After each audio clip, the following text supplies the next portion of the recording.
வாழ்க வையகம், வாழ்க வையகம், வாழ்க வளமுடன். அருளாசன் அருள் தந்தை வேதாத்ரி மகரிஷி அவர்களும் ஒட்டுமொத்த மகான்களும் இறைநிலையும் என்னுள் சூக்குமமாக எழுந்தருளி இன்றைய நாள்காட்டி வரிகளுக்கான கவிவரிகளையும் அதற்கான விளக்கத்தையும் சிறப்பிக்க வேண்டுமாய் சங்கல்பம் மேற்கொள்கிறேன். அனைவரையும் பணிவோடு முதற்கண் வணங்கி ஆரம்பிக்கலாம் என்றிருக்கிறேன். அனைவருக்கும் இனிய காலை வணக்கம். வாழ்க வளமுடன். சாமிஜியினுடைய இன்றைய நாட்காட்டி வரிகள். உயிர் தன் மூலத்தை அறிந்து கொண்டு எடுக்கின்ற முயற்சிக்கு இந்த உடல் தேவைப்படுகிறது என்று இந்த நாட்காட்டி வரிகள் சாமிஜி கொடுத்திருக்காங்க.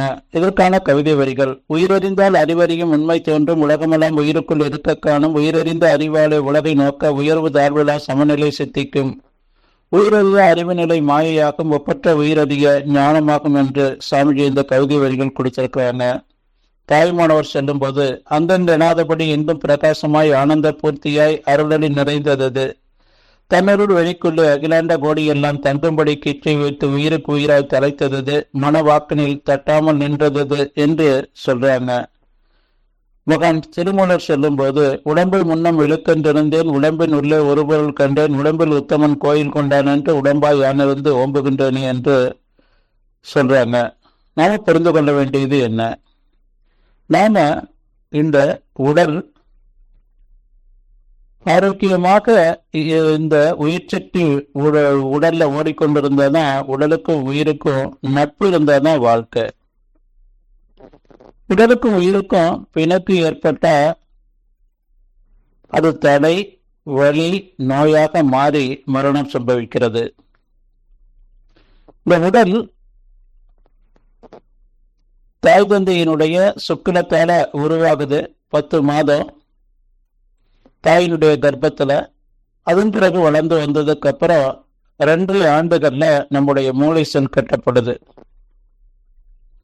உணர்வு தெரிஞ்ச நாள்ல இருந்து 14 வயது ஆண்களுக்கும் பருவம் அடைகிற வரையிலும் பெண்களுக்கும் இந்த முழு உடல் கட்டப்படுது. அதன் பிறகு உடலுடைய மைய பகுதியில அந்த சக்தி குடிகொண்டிருக்கு. அது அந்த நிலையில நம்ம ஞானம் பெறுவதற்கான அந்த தீட்சை பெறுறோம். அது வரையிலும் இந்த உடலை கட்டுவதற்கும் மூளை செல் கட்டுவதற்கும் இந்த பரு உடல் அந்த இறைநிலை இணைப்புக்கான ஒரு அமைப்பு ஏற்பட்டதற்கு பிறகு நாம தீட்சை பெறுறோம். அப்போ நம்ம இந்த ஞானம் பெறுவதற்கு இந்த பரு உடல் அவசியமான ஒன்று என்பதை எல்லா மகான்களும், திருமூல மகரிஷி, அதே போல தாயுமானவர், நம்ம சுவாமிஜி எல்லாரும் குறிப்பிட்டிருக்கிறாங்க. அதை நம்ம புரிந்து கொள்ளணும். ஒரு வீட்டுல வசிச்சு கொண்டிருக்கிறோம். அந்த வீடு நல்ல வீடு, பாதுகாப்பான வீடா இருந்தா மட்டும்தான் அந்த வீட்டுல நாம உயிர் வாழ விரும்புவோம். இந்த வீடு சரியில்லாத வீடா இருந்தா, பழைய வீடா இருந்தா, அது எப்பயாவது இடிஞ்சு விழுந்துருங்கிற அந்த பய உணர்வு இருந்தா வாழ முடியாது. அதுபோல ஞானம் பெறுவதற்கு இந்த பருவுடல் என்பது அவசியமான ஒன்று.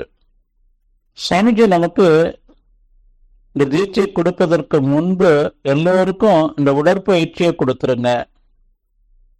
ஏன்னா இந்த உடற்பயிற்சியை சிறப்பாக செய்து வரும்போது நம்மளால அமர்ந்து தவம் செய்ய முடியும். இந்த உடல் ஆரோக்கியமாக இருந்தால் மட்டும்தான் அந்த உயிர் ஓட்டம் நல்லா இருக்கும். அப்ப நாம அந்த தியானத்துல ஈடுபடும் பொழுது நமக்கு உடல்ல எந்த தடை இருந்தாலும் அந்த தடை இருக்கக்கூடிய பகுதிகளுக்கு தான் நம்முடைய கவனம் செல்லுமே ஒழிய அந்த தியானத்துல நம்மளால ஆழ்ந்து போக முடியாது. அந்த தியானமும் நமக்கு சரியா செய்ய முடியாத ஒரு நிலை ஏற்பட்டுடும். தியானத்துல டீப்பா போக முடியாது. அப்போ நம்ம இந்த ஞான வாழ்க்கைக்கு இந்த பருவுடல் என்பது அவசியமான ஒன்று. நம்ம தினந்தோறும் இந்த பருவுடலை தூய்மை செய்து கொண்டு காயக்கல்ப பயிற்சியை சிறப்பாக செய்து கொண்டு தியானத்துல நம்ம ஈடுபட்டோம் என்று சொன்னா படிப்படியா நம்ம உயர்த்தி அந்த இறைநிலை இணைப்போடு இரண்டர கலந்து நின்று நாம அந்த இறைநிலையாகவே மாறி நின்று வாழ முடியும்.